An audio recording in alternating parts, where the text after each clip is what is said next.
and welcome to my course. It's a daily podcast and video that I do for my Substack called The Kaka.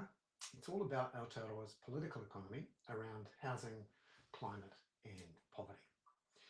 I wanted to talk today about the quarterly survey of business opinion from the New Zealand Institute of Economic Research. This is the longest running business confidence survey that we have, and it's done every quarter. There's another one, it's not quite as old, the ANZ Business Outlook Survey, that's done monthly. But the QSBO is watched closely by everyone in business and certainly the Reserve Bank because of its long running nature. And yesterday we got the numbers for the September quarter, and almost all of the replies came in before those very bad GDP figures. You might recall the 0.9% fall in GDP in the June quarter. And up until now, the early leading indicators have been mixed, but seem to have improved somewhat from the June quarter. Well, this QSBO survey was frankly dire. And I'm going to take you through the results and also look at the expectations now for the Reserve Bank with its decision later today. And here's the survey.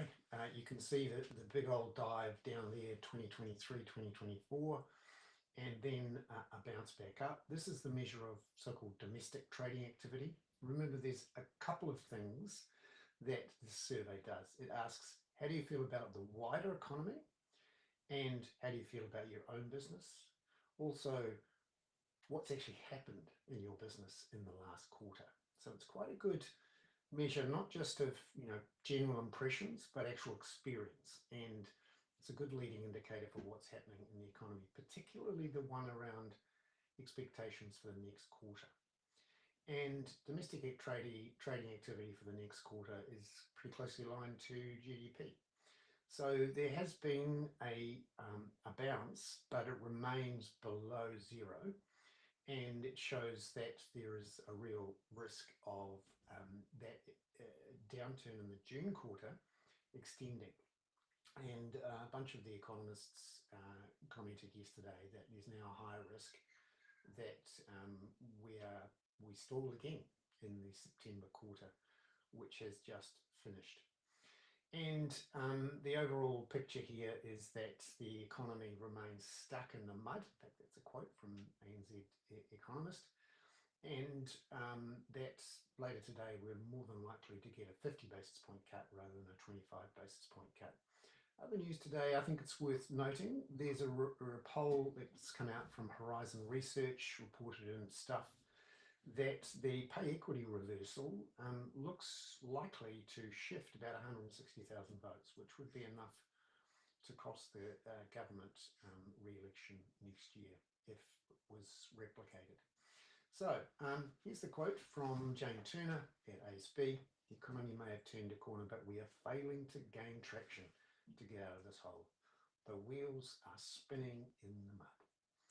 And just to give you some more detail about what's going on, in the last 3 months, a net 14% reported activity was down. Now that's actually an improvement from the previous quarter where 22% said their activity was down. So it's still a minus number. So obviously when you're a minus number, you're in contraction. It's just less contractionary for experienced activity. The outlook for the next 3 months for experienced activity, so how's your own business going to do, that shows a plus net 9% expecting improvement. That's down from a net 18% expecting improvement in the next quarter. Unfortunately, the outlook for jobs and for investment is also very weak. So the expectations are that from a minus 23%, i.e. 23% of those asked said they were likely to cut workers. Now that's up from 12% who said they'd cut last month. In the next 3 months, people are more confident. About 4% expect to increase employment. That compares with a 4% who expected to increase employment in the last 3 months. And investment intentions for plant and machinery, minus 13 from plus 8. So a real deterioration there, and it's a collapse for investment intentions for buildings down to minus 20%. Now, one of the most interesting things about these surveys is how businesses feel about their own futures, how they feel about the wider economy, and what actually happens. Because you'd hope that businesses understand their own businesses well enough to know what's going to happen in the next quarter, and generally that's true. So the chart there shows expected activity in the orange or the yellow, and the blue is the experience. So you'd expect that one would follow the other, and they generally do. However, when there is a national government, a bit of a gap opens up there. You expect a lot and you don't quite get as much as you expected. And that gap is the widest it's ever been in the last 6 to 12 months. And if you were to see a chart showing what people think about the rest of the economy versus what they expect about their own businesses, that gap widens even more. So what does this mean? Economists are now saying they expect the official cash rate to be cut by 50 basis points. Now, if you look at this chart, the crimson one is the Reserve Bank of New Zealand. They're the other central banks there. And you can see that the Reserve Bank of New Zealand started hiking before everyone else. It hiked more than just about everyone else, except the US Federal Reserve. It started cutting before everyone else, but is not expected to cut by as much as, for example, the European Central Bank or the Bank of Canada. And the RBA, the blue line, is currently actually above the, or just slightly above the New Zealand official cash rate.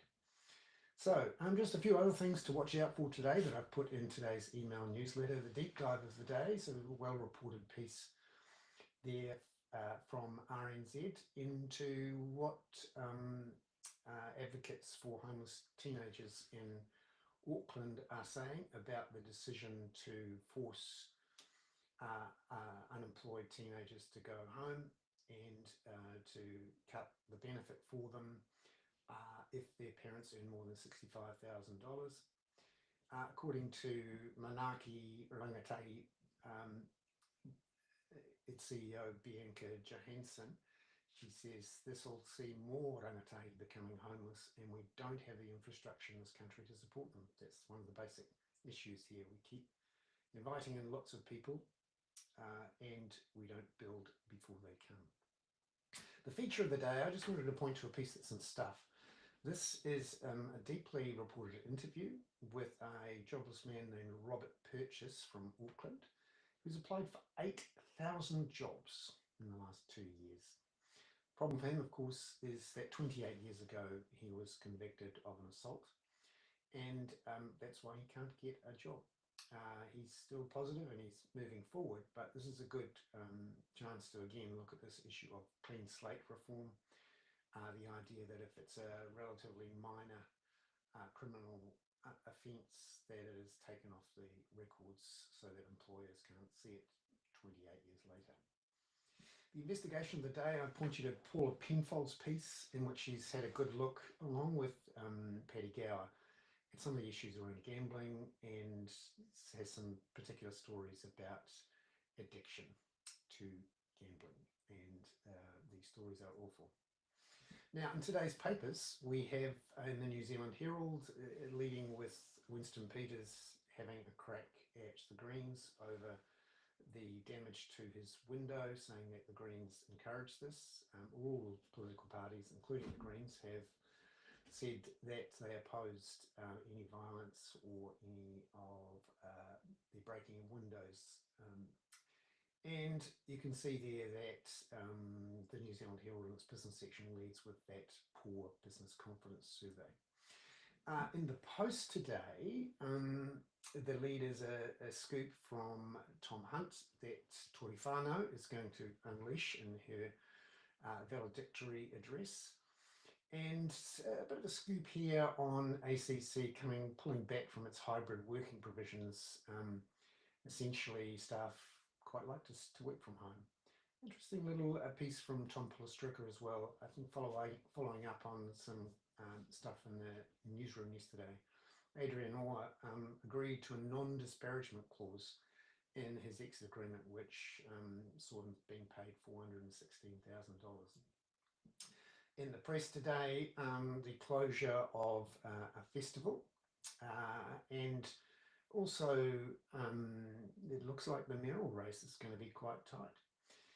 For RNZ, they lead with a scoop today on the issue around ACC and the disputes resolution company, and an interesting piece from Susan Edmonds looking at the number of people who are under the age of 65 but get the New Zealand Super. You would have thought that's not possible. Actually, you can if you are the partner, or you could if you were the partner of someone over the age of 65. It turns out there are 3 people under the age of 30 who get the New Zealand superannuation payment. Now, this was clawed back a few years ago, but because they couldn't retrospectively do it, turns out 3 years ago there were a few 20-year-olds who were married to 65-year-olds, and they're still in their 20s. Online today, good interview scoop there from Micah Sherman at One News about the issues with Te Pāti Māori, speaking to Marameno Kapakini about this accusation that Te Pāti Māori is a dictatorship, and again, leading with that business survey. Stuff again has these that story about pay equity, and of course Robert Purchase, the jobless man. Newsroom has a couple of interesting pieces pointing out that one of the consequences of taking the dole off 18 and 19-year-olds, if their parents are earning more than 65,000, is it will make it easier for the government to get closer to its job seeker target. Remember, it wants to get the number of people on job seekers down. Well, this is one way to do it, to take it off 18 and 19-year-olds. And a bit of a scoop there from Fox Meyer about the issue around GMO livestock tests and this debate that's going on.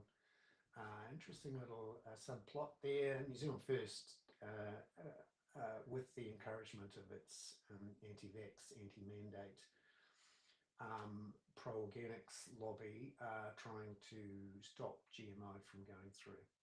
Spinoff has a very good piece from David Williams on the history of the Waitangi Tribunal. And Business Desk again looks at that potential rate cut today of 50 basis points. Again, it's all about the NZIR survey too at interest, and a very good cartoon from Guy Potty today about Winston Peters and Chloe Swarbrick. She may not enjoy it, and I suspect Winston doesn't enjoy it, but it has something to it.